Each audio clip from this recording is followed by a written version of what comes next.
Zimbabwe is a country that possesses the largest amount of currency in the world, yet it cannot escape famine.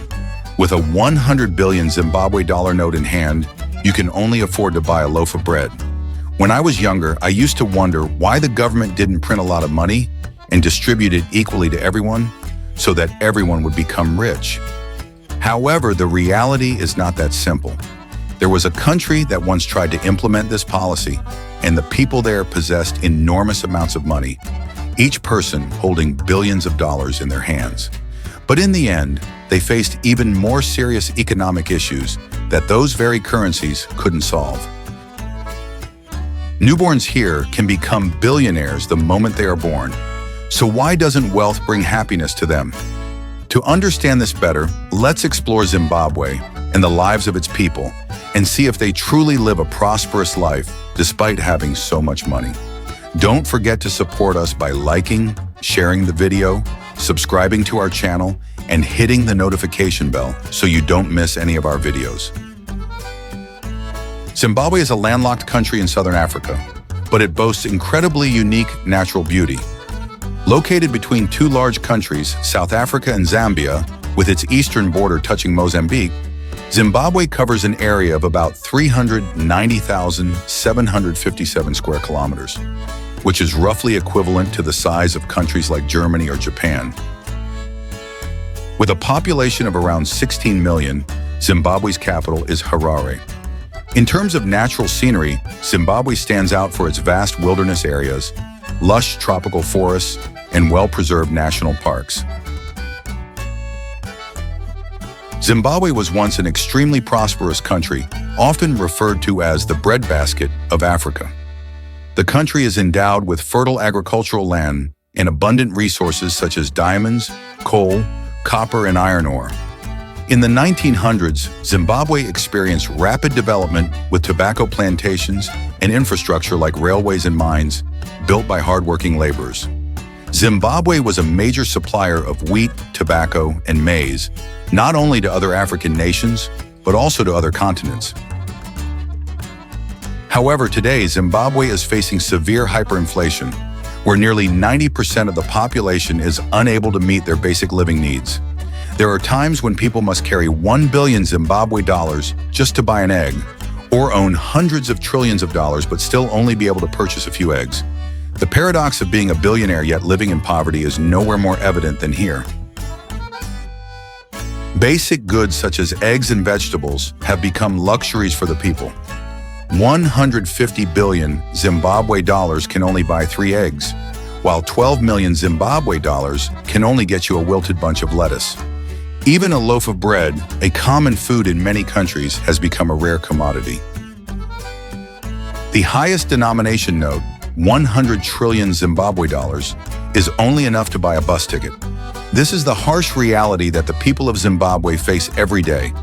They have to go to the market with wheelbarrows, and many must budget meticulously just to survive from day to day. For those who still maintain their professions, they have to take on multiple jobs to make ends meet. For example, teachers sell candy to their students or accept tuition fees from parents in the form of food or cooking oil. In 2015, 35 trillion Zimbabwe dollars could only be exchanged for $1 US, and 175 trillion Zimbabwe dollars could only be exchanged for $5 US.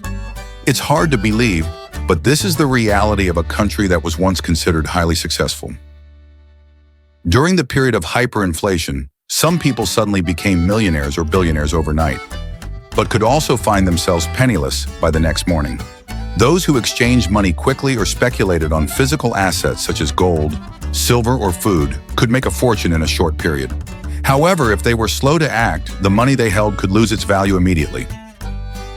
The decline of the Zimbabwean dollar began in the early 2000s when the government of former President Robert Mugabe began printing money in large quantities to salvage the rapidly collapsing agricultural sector.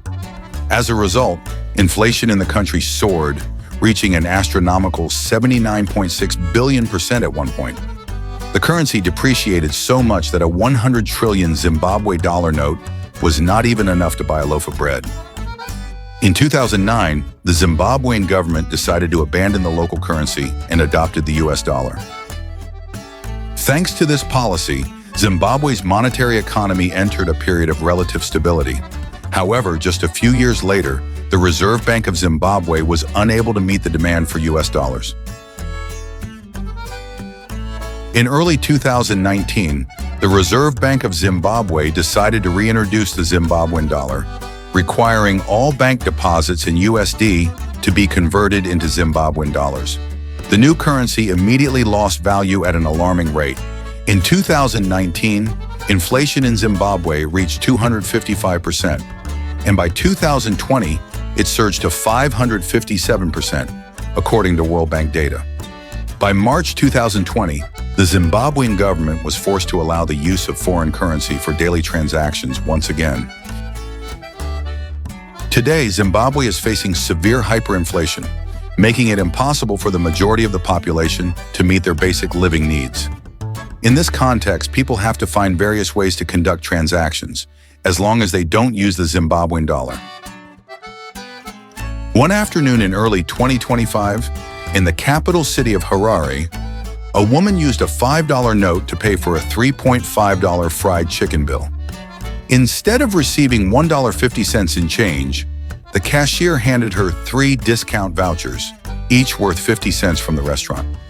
This is not an uncommon situation in Zimbabwe, where people increasingly prefer to use USD over the local ZWL, Zimbabwean dollar, despite the government's efforts to encourage the use of the local currency. However, the supply of foreign currency is insufficient to meet the demands of the economy. When there is not enough USD, stores began using alternative methods to return change to customers. Discount vouchers became a popular solution, especially in chain restaurants, where customers receive vouchers worth USD instead of cash.